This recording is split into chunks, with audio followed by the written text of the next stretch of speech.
ഒരു കാര്യം ഞാൻ ഉറപ്പിച്ച് പറയാം, ഇപ്പോൾ നമ്മൾ വേറെ ഏതൊരു ബിസിനസ്സിലാണ് സാധിക്കുന്നത്, നമ്മൾ ഒരു പൈസ പോലും നഷ്ടപ്പെടാതെ മിനിമം മുതൽ അവിടെ ഗ്യാരണ്ടി അവിടെ ഇരിപ്പുണ്ടല്ലോ, അത് തന്നെ വലിയ കാര്യം. നമ്മൾ വേറെ ആലോചിച്ച് നോക്കുക, ഒരു മാനുഫാക്ചറിങ് യൂണിറ്റാണ് നടത്തുന്നത് വിചാരിക്കുക, എന്തെല്ലാം പ്രശ്നങ്ങൾ സഹിച്ചിട്ടാണ് ഇവിടെ പല ആൾക്കാരും പല ബിസിനസ്സും കൊണ്ട് നടക്കുന്നത്.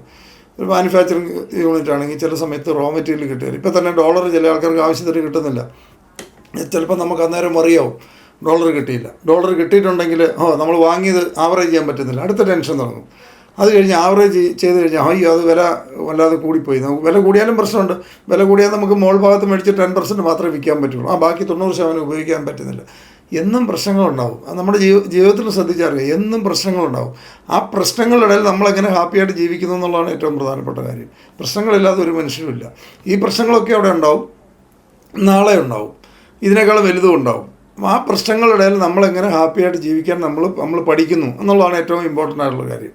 അപ്പോൾ എന്നും ഏതെങ്കിലും തരത്തിൽ നമ്മൾ ആക്റ്റീവായിരിക്കുന്നിടത്തോളം കാലം നമ്മൾ കൂടുതൽ ആക്ടിവിറ്റിയിൽ സ്ട്രോങ് ആയിട്ടൊരാൾക്ക് കൂടുതൽ പ്രശ്നങ്ങളുണ്ടാവും.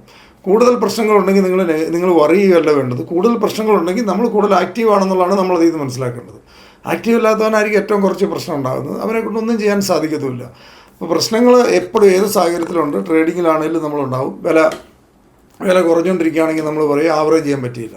വില കൂടിക്കൊണ്ടിരിക്കുകയെന്ന് വിചാരിക്കുക, അന്നേരം നമ്മൾ ഡ്രോപ്പിൽ മേടിച്ച 10% വെച്ച് മാത്രമേ ചെയ്യാൻ പറ്റുള്ളൂ, ബാക്കി 90% ഫണ്ട് ഉപയോഗിക്കാൻ പറ്റാത്ത പ്രശ്നം വരും. അപ്പോൾ ഇങ്ങനെയൊക്കെ അങ്ങോട്ടും ഇങ്ങോട്ടും, അല്ലെങ്കിൽ നമുക്ക് ഡോളർ കിട്ടാനില്ല എന്നുള്ള പ്രശ്നം വരാം. ഇതുപോലത്തെ സാധനങ്ങളൊക്കെ ഉണ്ടാവും. ഇതൊക്കെ ഇതിൻ്റെ ഏതൊരു ബിസിനസ്സിലും ഇതൊക്കെ ഉള്ളതാണെന്നുള്ളവർ മനസ്സിലാക്കുക. നമ്മളൊക്കെ ഒരു മാനുഫാക്ചറിങ് യൂണിറ്റ് നടത്തിയിട്ടുണ്ട്, ഞാനൊക്കെ ചെയ്തിട്ടുള്ളതാണ്. അപ്പോൾ ചിലപ്പോൾ റോ മെറ്റീരിയൽ കിട്ടിയില്ല. റോ മെറ്റീരിയൽ കിട്ടിക്കഴിഞ്ഞാൽ അന്നേരം ലേബേഴ്സിന് ചിലപ്പം അവൈലബിലിറ്റി കുറയും. ലേബർ കിട്ടിയിട്ടുണ്ടെങ്കിൽ അന്നേരം നമുക്ക് ഫിനിഷ് ഗുഡ്സായി, അന്നേരം ഓർഡർ ഇല്ലാതെ സാധനം ഇരിക്കുന്നു. അപ്പോൾ കൂടുതൽ പ്രൊഡക്ഷനായി കഴിയുമ്പോഴത്തേന് നമ്മുടെ ഗോഡൗണിൽ സാധനം നിറഞ്ഞിരിക്കുന്നത് കാണുമ്പോൾ അയ്യോ ഇനി നമ്മുടെ സാധനത്തിന് ഡിമാൻഡ് കുറഞ്ഞോ, സാധനം സ്റ്റോക്ക് ഇരിക്കുവാണ്. അത് കാണുമ്പോൾ അതിനേക്കാളും ടെൻഷൻ വരും. ആ ടെൻഷൻ കഴിഞ്ഞ് ആ സ്റ്റോക്ക് അന്ന് എങ്ങനെയും ഇറങ്ങിപ്പോട്ടെ എന്ന് വിചാരിച്ച് ചിലപ്പോൾ നമ്മൾ കുറച്ച് ലിബറലായിട്ട് ആർക്കെങ്കിലും സപ്ലൈ ചെയ്തിട്ടുണ്ടെങ്കിൽ അപ്പോൾ പിന്നെ പേയ്മെൻറ്റിൻ്റെ പ്രശ്നമായി. അപ്പോൾ ഇതിൻ്റെ കൂടപ്പുറപ്പാണ്, അത് നമ്മൾ അക്സെപ്റ്റ് ചെയ്യാമെന്ന് മാത്രമേ ഉള്ളൂ. അപ്പോൾ നമ്മൾ പ്രശ്നങ്ങൾ എപ്പോഴും ഉണ്ടാവും. പക്ഷേ നമ്മൾ ഓർത്തിരിക്കുക, ഈ ഒരു ബിസിനസ്സിൽ നമ്മൾ ഇതുവരെ കണ്ടൊരു കാര്യം, ഒരാളുടെ പോലും പൈസ പോയിട്ടില്ല എന്നുള്ളൂ. നിങ്ങൾ ക്ഷമ കാണിച്ചാൽ മുതലവിടെ ഇരിപ്പുണ്ടല്ലോ. എല്ലാ ദിവസവും ചിലപ്പോൾ ട്രേഡ് ചെയ്യാൻ പറ്റിയെന്ന് വരികയല്ലെന്ന് വിചാരിച്ചു. ഇന്ദ്രകുമാർ സാറൊക്കെ ഇവിടെ പറയുന്നത് വളരെ അപൂർവം ദിവസങ്ങൾ മാത്രമേ നമുക്ക് ആവറേജ് ചെയ്യാൻ പറ്റാതൊക്കെ ഇരിക്കുന്നുള്ളൂ. ഇനി മാസം 15 ദിവസം നടന്നുള്ളൂ എന്ന് തന്നെ വിചാരിക്കുക. 15 ദിവസം 1% കിട്ടിയുള്ളൂ എന്ന് വിചാരിച്ചാൽ പോലും 15% ആയില്ലേ. 15% നമ്മുടെ ഫണ്ട് ഗ്രോ ചെയ്യിക്കാൻ പഠിച്ചില്ലേ. അത് ചെറിയ കാര്യമാണോ? 15% പ്രോഫിറ്റ് നിന്ന് ഏത് ബിസിനസ്സിലാണ് നമ്മുടെ നാട്ടിൽ കിട്ടുന്നത്? അതുകൂടെ ചിന്തിക്കണ്ടേ. പുറത്ത് പോയൊരു ബിസിനസ് ചെയ്യണമെങ്കിൽ ഞാൻ എപ്പോഴും പറയാറുണ്ട്, ഒരു ചെറിയൊരു കട നടത്തിക്കൊണ്ട് ഇവിടെ എത്ര ലക്ഷം രൂപ വേണം? അതിൽ നിന്ന് എത്ര ഇൻകം ഉണ്ടാക്കാൻ പറ്റും? അത് സ്കെയിലബിൾ ആണോ? അല്ല. നമ്മളെപ്പോഴും ഓർത്തിരിക്കുക, നമ്മുടെ ബിസിനസ് സ്കെയിലബിൾ ആയിട്ടുള്ള ബിസിനസ്സാണ്.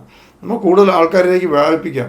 നമ്മുടെ നാട്ടിലോ വിദേശത്തോ എവിടെ വേണമെങ്കിലുള്ള ആൾക്കാരിലേക്ക് വ്യാപിപ്പിക്കാം. അപ്പോൾ എപ്പോഴും നമ്മൾ എല്ലാ ദിവസവും, ഞാൻ പറയുന്നത് വലിയ സക്സസ്സിലേക്ക്, അതായത് വലിയ ലെവലിലേക്ക് നമുക്ക് വളരണമെങ്കിൽ ഏതൊരു സമയത്തും നമ്മൾ ഏറ്റവും കൂടുതൽ ഉണ്ടാക്കിയെടുക്കേണ്ട ഒരു ക്വാളിറ്റി എന്ന് പറഞ്ഞാൽ നമ്മൾ ഗ്രാറ്റിറ്റ്യൂഡ്, നന്ദിയുള്ള ആളായിട്ട് ജീവിക്കുക എന്നുള്ളതാണ് ഏറ്റവും പ്രധാനപ്പെട്ട കാര്യം. ഗ്രേറ്റ്ഫുൾ ആയിരിക്കുക. ഇന്നത്തെ ദിവസം നമ്മൾ എഴുന്നേറ്റു എന്ന് പറയുന്നത് തന്നെ നമ്മൾ നന്ദിയോടുകൂടി കാണുക. നമുക്ക് കൈയുണ്ട്, കാലുണ്ട്, കണ്ണുണ്ട്, ചെവിയുണ്ട്, ഇതെല്ലാം ഉണ്ടല്ലോ. ഇതൊന്നും ഇല്ലാത്ത ആൾക്കാർ മാത്രം പേരോട് ജീവിക്കുന്നുണ്ട്. ഇതൊന്നും ഇല്ലാത്ത ആൾക്കാർ തന്നെ നമ്മളെക്കാൾ ഹാപ്പിയായിട്ട് ജീവിക്കുന്നവരുണ്ട്.